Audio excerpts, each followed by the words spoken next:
মোদীর মন্ত্রিসভায় মন্ত্রীরা আসে না যান, তবে যেই পদ সবসময় কিন্তু অপরিবর্তিত থাকে তা হলো জাতীয় নিরাপত্তা উপদেষ্টা। জাতীয় নিরাপত্তা উপদেষ্টা যেই পদে কিন্তু এখনো পর্যন্ত দীর্ঘ 10 বছর ধরে সেই পদেই ছিলেন অজিত ডোভাল। অজিত ডোভাল তিনি কিন্তু দীর্ঘ 10 বছর ধরে মোদীর মন্ত্রিসভায় জাতীয় নিরাপত্তা উপদেষ্টা হিসেবে কাজ করেছেন এবং আপনাদের জানিয়ে রাখি যে সেই পদ কিন্তু সম্পূর্ণ অপরিবর্তিত, সেই পদের কোনো নির্দিষ্ট কিন্তু সময়সীমা নেই। এবং তার পাশাপাশি অজিত ডোভাল কিন্তু ছিলেন যে নিরাপত্তা ক্যাবিনেটের সেই নিরাপত্তা ক্যাবিনেটের কিন্তু সদস্য ছিলেন, দেশে কিন্তু গোয়েন্দা বিভাগের প্রাক্তন এমডি পদেও কিন্তু ছিলেন, অর্থাৎ একাধিক কিন্তু নিরাপত্তামূলক যে সমস্ত সংস্থা বা তদন্ত সংস্থা রয়েছে তার কিন্তু প্রধান ছিলেন তিনি। এবং তার পাশাপাশি গোয়েন্দা বিভাগের দেখতে গেলে তিনি কিন্তু একদম যে সমস্ত সুপরিচিত বা তার কাজে সম্পূর্ণ সুশিষ্ট সেই সমস্ত ব্যক্তিদের মধ্যে তালিকায় তার নাম কিন্তু ছিল। এবং এখনো পর্যন্ত সেই জাতীয় উপদেষ্টা অর্থাৎ জাতীয় নিরাপত্তা যে উপদেষ্টা সেই পদ কিন্তু ভারতবর্ষের সেই পদ কিন্তু খালি রয়েছে। নতুন সরকার গঠন হয়েছে এবং মোদী সরকারের যে তৃতীয় টার্মে যে সরকার গঠন হয়েছে সেই সরকার ইতিমধ্যে মন্ত্রিত্ব সমস্ত পদ দেওয়া হয়েছে এবং এখনো পর্যন্ত জাতীয় নিরাপত্তা উপদেষ্টা পদ কে পেতে চলেছেন সেই বিষয়ে গঠন করা হয়েছিল না, কারণ কেন্দ্রীয় ক্যাবিনেট কিন্তু তৈরি হয়েছিল না। কিন্তু ইতিমধ্যেই সেই কেন্দ্রীয় ক্যাবিনেট কিন্তু তৈরি করা হয়েছে, কিন্তু এখনো পর্যন্ত পদ খালি রয়েছে সেই জাতীয় নিরাপত্তা উপদেষ্টা, যার জন্য কিন্তু গোটা দেশের নজর রয়েছে সেই পদের দিকে যে কে বসতে চলেছে সেই জাতীয় নিরাপত্তা উপদেষ্টার আসনে। পুনরায় কি সেই অজিত ডোভাল তিনি তার আসনে ফিরে আসছেন বা সেই আসনে কিন্তু তিনি বসতে চলেছেন অজিত কুমার ডোভাল, নাকি আবার অন্য কেউ সেই আসনে বসতে চলেছে সেদিকেই রয়েছে সকলের নজর। তবে অনেকের কিন্তু এখনো পর্যন্ত যেই বিষয়ে কোনো বলতে পারি যে বিষয়ে বেশি একটা জ্ঞান নেই সেটি হলো জাতীয় নিরাপত্তা উপদেষ্টা কি এবং জাতীয় নিরাপত্তা উপদেষ্টার কাজটাই বা কি। জাতীয় কথা থেকে বুঝতে পারছেন যে দেশের, এবং নিরাপত্তা নিয়ে বুঝতে পারছেন যে নিরাপত্তা অর্থাৎ মূলত দেশের সার্বিক নিরাপত্তার যে উপদেষ্টা হিসেবে সেই সমস্ত কাজ করতেন অজিত কুমার ডোভাল, অর্থাৎ সার্বিকভাবে দেশের নিরাপত্তার একটা ভার ছিল তার কাছে এবং এখনো পর্যন্ত সেই পদে কিন্তু শূন্য রয়েছে।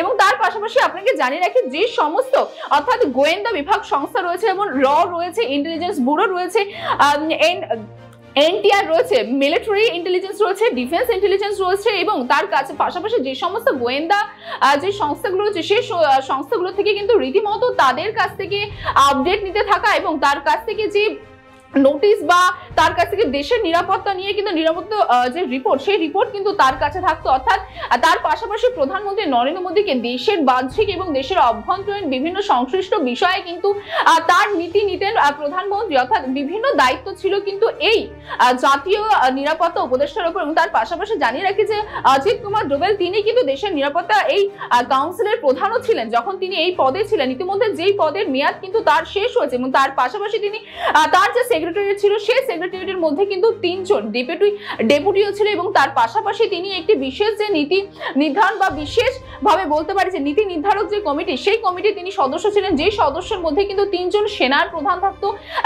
যে ক্যাবিনেট ছিল সেই ক্যাবিনেটের সেক্রেটারি থাকতো এবং তার পাশাপাশি থাকতেন নীতি নিয়োগের আধিকারিক সহ একাধিক শীর্ষ কর্তারা। অর্থাৎ বলতে পারেন সার্বিকভাবে দেশের নিরাপত্তার একটি ভার কিন্তু এই জাতীয় নিরাপত্তা উপদেষ্টার উপরেই থাকতো।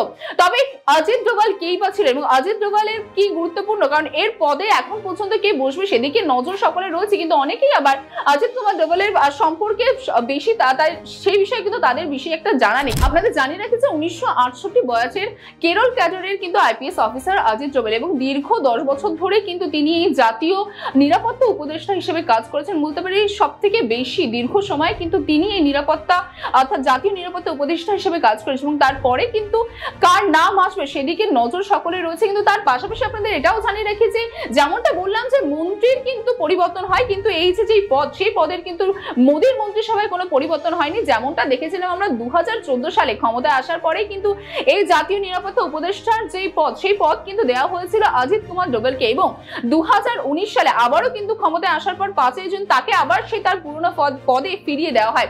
যেমনটা জানালাম যে এই পদের কোনো সময় সীমা নেই বা মেয়াদ নেই, মূলত মনে করা হয় প্রধানমন্ত্রীর মেয়াদ শেষ হওয়ার সঙ্গে সঙ্গে কিন্তু এই পদের মেয়াদ শেষ হয়, অর্থাৎ 2024 লোকসভা নির্বাচনের সঙ্গে সঙ্গে কিন্তু যে 5 বছরের মেয়াদ বৃদ্ধি করা হয়েছিল অজিত কুমার ডোভালের সেই মেয়াদ কিন্তু সম্পূর্ণ হয়েছে এবং এখনো পর্যন্ত কিন্তু সেই পদ এখনো খালি রয়েছে। আবার সেই পুনরায় কি সেই পদে অজিত কুমার ডোভালকে কি আবার বসানো হবে কিনা সেই বিষয় নিয়ে কিন্তু গোটা দেশবাসীর নজর রয়েছে। এবং তার পাশাপাশি আপনাদের জানিয়ে রাখি যে ইতিমধ্যেই কিন্তু দেশীয় অভ্যন্তরীণ বা পার্শ্ববর্তী দেশের ক্ষেত্রেও কিন্তু তিনি গুরুত্বপূর্ণ ভূমিকা পালন করে, যেমন কি বলতে পারেন যে চীন বা তার পাশাপাশি রয়েছে পাকিস্তানের সঙ্গে আমাদের যেমন বচসা কিছু না খানিক দিক থেকে, অভ্যন্তরীণ দিক থেকে বা বলতে পারেন বাহ্যিক দিক থেকে বেঁধেই থাকে, এবং সেই সমস্ত ক্ষেত্রে কিন্তু তিনি গুরুত্বপূর্ণ ভূমিকা পালন করেন। তার পাশাপাশি কিন্তু এই মুহূর্তে যদি কথা বলি, পাকিস্তান থেকে যেটা মনে করা হচ্ছে যে জঙ্গি হামলা হচ্ছে ভারতে, ইতিমধ্যে জম্মু কাশ্মীরে কিন্তু আমরা দেখতে পাচ্ছি যে বারংবার টেররিস্টের অ্যাটাক হচ্ছে, এবং ঠিক সেই সময়ে যে নতুন সরকার গঠন করা হয়েছে ইতিমধ্যে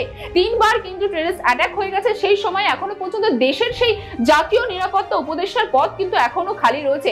তো সেই দিকে নজর সকলেই রয়েছে যে সেই পদে কে বসতে চলেছে। অজিত ডোভাল কি আবার সেই নিজের পদে ফিরে আসতে চলেছে? তার আবার কি সেই 5 বছরের জন্য মেয়াদ বাড়ানো হচ্ছে? কারণ ইতিমধ্যে কিন্তু তার বয়স বলতে পারি 2025-এর জানুয়ারি মাসে কিন্তু 80-তে পড়বেন তিনি।